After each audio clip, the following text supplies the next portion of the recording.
My girlfriend just gave birth to our first child. I know I'm not the biological father, and I revealed I knew as soon as she gave birth. I'll try to keep this short because I'm planning to go to a bar soon. I found out when she was about 6 months along. The guy, Brian, approached me at my work. "Are you Sarah's boyfriend?" I said yeah and asked what he wanted. He said he was sorry that he had slept with her and swore he didn't know that she was with someone. I don't believe that. He then pulled out his phone to show the texts between them. They had been sleeping together or linking up for at least a year. Then she found out she was pregnant and they came to an agreement to just pretend the baby was mine. In return, she wouldn't lose her perfect life and he wouldn't be responsible for a baby. I knew it was weird. We had been having problems trying for a baby and all of a sudden she got pregnant so easily. But he explained that he had been thinking about it and he recently became a Christian. He said that he couldn't live his life knowing that I was living a lie while his child didn't know their real father. So yeah. I told him I'd keep in touch, and to not say that he said anything just yet.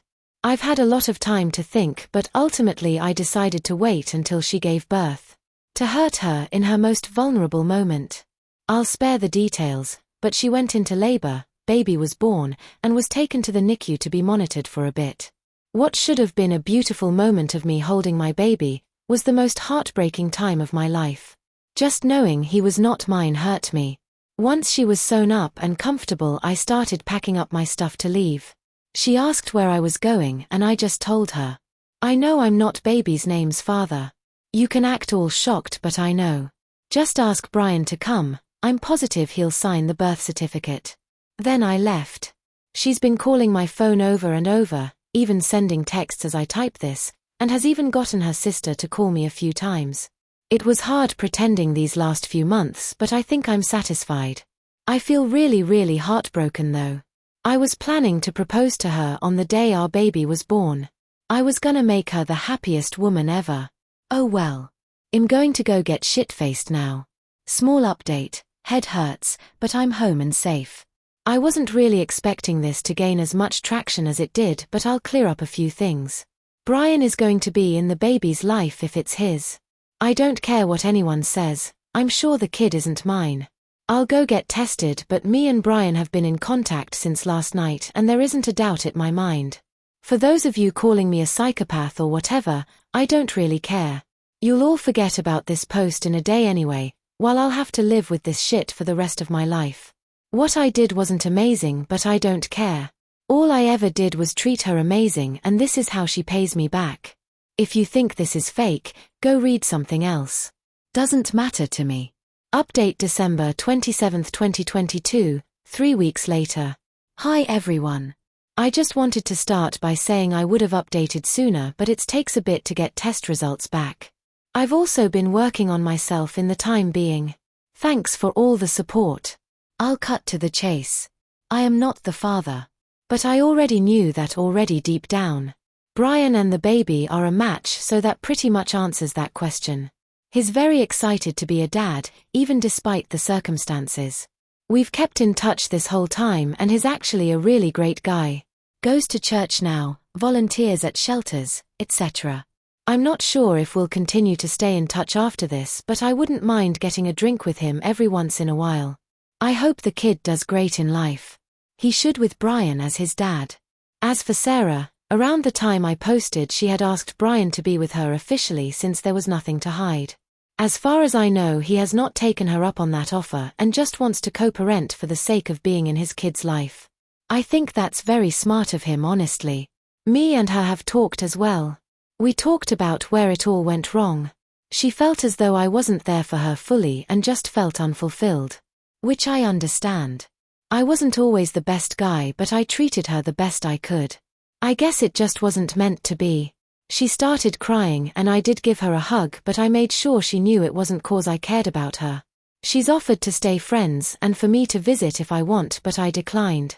I'm not really interested in keeping up with her and her kid, but I did give her the stuffed animal I was planning to give our kid someday as a gift. She's been staying with her mom, and has fully moved out her stuff. She asked me to keep her number, but I blocked her the same day she finished moving out. So it's just me now. I'm not gonna lie, my heart has been super heavy. But I think I'll be okay. There's a cute girl at my work and we've been talking. She's a single mom and has been awesome so far. I explained that I wanted to go slow cause of my recent breakup and she understands. We've hooked up once or twice, nothing serious yet. I just want to be by myself for now, but I'll likely give her a shot when I'm ready. That's it for now. I'm depressed, but I'm working out now at least.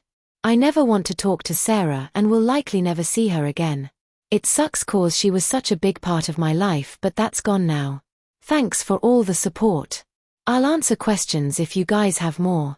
Edit. Just wanted to mention that I still don't feel bad about what I did. I can tell she's still hurting, but I definitely think it's deserved still. Update, August 8, 2023. I keep getting DMS asking me to update, so here's one. Been roughly 8 months. Check profile for original story. No, I don't talk to Sarah. Screw Sarah. Haven't seen her. Last I heard, she moved to 3 hours away with her mom to be closer to some family. I kept seeing her around town a lot, so I'm beyond grateful she's gone. She would attempt to have conversations with me sometimes in the first month after she gave birth, but that soon stopped. As for Brian, we text occasionally. And we did go out for that beer. He overall seems happy to be a father, but we don't talk about Sarah. I don't keep up much with him anyways. We're both hardworking men with jobs, kids, and lives to live, so it's kinda hard to keep up. I don't think they're together at all, but who knows. Speaking of kids, the woman who was a single mom that I started seeing? We're still together. Her kid is awesome and I love being her stepdad tbh. So a big middle finger to those who told me to stop talking to her or that it wasn't gonna work. It may seem like we moved fast, but, at this point, I don't care. I've never loved anyone more. We communicate properly, hardly fight, just so much fun. I initially was gonna cut all contact with her after falling off into a bad drinking habit, but she really kept me grounded. I didn't meet my stepdaughter for a while, but when I did, I knew I couldn't leave. Being a part of this little family has healed me in ways I literally can't fathom. And before anyone says I just used them to deal with the trauma of not having my own kid, that couldn't be farther from the truth. I'm in therapy, I got my shit together, and most days I don't even think about my ex. Hell, I even forgot about this damn account. Words cannot describe how much my life has picked up. Thank you Reddit strangers for being there in the darkest time in my life. Honestly, it helped. Hoping to propose to my girlfriend sometime in the future. That's it. Bye.